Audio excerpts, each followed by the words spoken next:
दोस्तों, सबसे पहले सब्सक्राइब करें, नोटिफिकेशन बेल दबाएं और सबसे पहले वाली ऑप्शन ऑल करें, जिससे हमारी आने वाली नई वीडियो की नोटिफिकेशन आपको फ़ौरन मिल जाएगी। जय श्री राम भक्तों। सुबह की वीडियो में जो हमने आपसे प्रश्न पूछा था कि चारों वेदों के मंत्रों को अगर जोड़ लिया जाए तो उनकी संख्या कितनी होगी, तो उसका उत्तर है 20,389। आइए कथा श्रवण करें। आज की कथा है घोंघेर कछुए की दौड़ और चींटी बनी निर्णायक। आइए कथा श्रवण करें। किसी जंगल में घोंघा और कछुआ दोनों मित्र बड़े प्यार से रहते थे। एक दिन घोंघे और कछुआ में बहस हो गई। घोंघा कह रहा था कि कछुआ जी, मैं तुमसे तेज दौड़ सकता हूँ। कछुआ बोला, मुझे तुम्हारी बात पर हंसी आ रही है। पूरा जंगल जानता है कि मैं तुमसे तेज दौड़ता हूँ। यकीन नहीं है तो दौड़ लगाकर देख लो। घोंघे ने कहा, देखो कछुआ जी, घमंड की बात मत करो। मुझे तुम्हारी चुनौती स्वीकार है।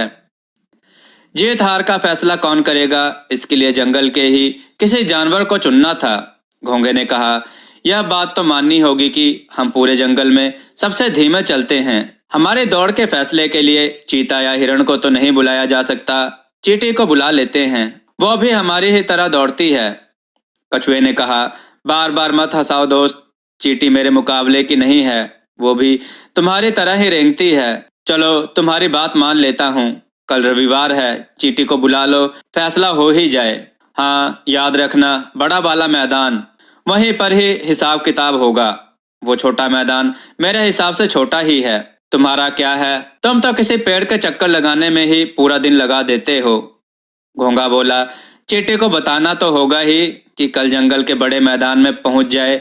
कछुआ बोला, यहीं कहीं होगी चींटी। पूरे जंगल में चींटियां ही चींटियां हैं। लो मैंने नाम लिया और चींटी दिख गई। घोंघे ने पूछा, कहाँ है चींटी? कछुआ बोला, तुम्हें नहीं दिखाई देगी, बहुत छोटी है, पेड़ के खोखल से निकलकर उतर रही है।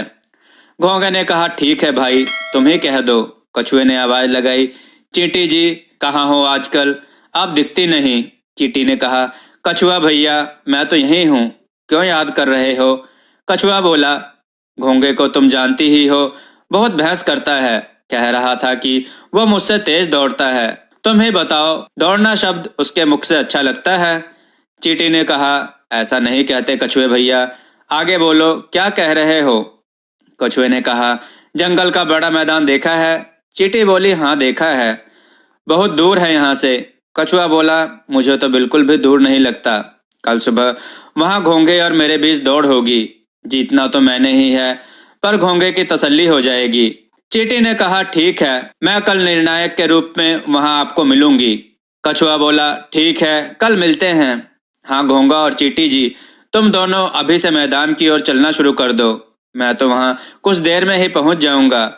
पेड़ पर बैठे बंदरों ने घोंघे और कछुए की बातें सुन ली। बंदरों ने आपस में बात करते हुए कहा, बड़ा मजा आएगा यह दौड़ देखने में। बंदरों ने कुछ ही देर में पूरे जंगल से कह दिया कि कल सुबह बड़े मैदान में घोंघे और कछुए की दौड़ होनी है। घोंघे और चींटी ने अंधेरा होते ही और कछुए ने आधी रात के बाद बड़े मैदान की ओर चलना शुरू कर दिया। सुबह हो गई, पर तीनों मैदान में नहीं पहुंच पाए। दौड़ देखने के लिए बड़े मैदान के चारों ओर बड़ी संख्या में जानवर इकट्ठा हो गए। आधे दिन तक चींटी, घोंघा और कछुआ मैदान तक नहीं पहुंच पाए। भालू ने सभी को समझाया, हम सब उनके इंतजार में अपना समय खराब कर रहे हैं, मुझे तो नहीं लगता कि वो यहाँ पहुंच पाएंगे। उधर चल चल कर थक चुकी चींटी ने घोंघे से कहा, तुम दोनों के चक्कर में मेरा सारा समय बर्बाद हो रहा है, मैं तो वापस जा रही हूँ अपने घर। घोंघा बोला, मुझसे अब और नहीं चला जाता, वैसे भी दोपहर हो गई है, तुम्हें कछुआ दिखाई दे तो कह देना कि फिर कर लेना कभी मुकाबला। वापस लौटते समय चींटी को कछुआ मिल गया। कछुआ बोला, मैं बहुत थक गया हूँ, घोंघा मिले तो कह देना अभी यह दौड़ नहीं हो सकती, बाद में समय मिला तो हो जाएगा मुकाबला। सभी उनके इंतजार में बैठे रहे। बाद में थक कर सब अपने अपने घर को चले गए। किंतु उन दोनों को सबक मिल गया कि अपनी योग्यता के अनुसार ही हमें कार्य करना चाहिए। दोस्तों, आपको यह कथा कैसी लगी, अपने विचार और सुझाव कमेंट में जरूर दें। हमारी कथाओं को लाइक करें, हमारे चैनल को सब्सक्राइब करना ना भूलें, हमारी कथाओं को शेयर जरूर करें, जिससे लोगों को अच्छा ज्ञान प्राप्त हो। दोस्तों, हमने देववाणी ब्लॉग नाम का चैनल क्रिएट किया है, जिसका लिंक डिस्क्रिप्शन में दिया गया है। उसे सब्सक्राइब करके अपना ढेर सारा प्यार हमें जरूर दें। जय श्री राम भक्तों।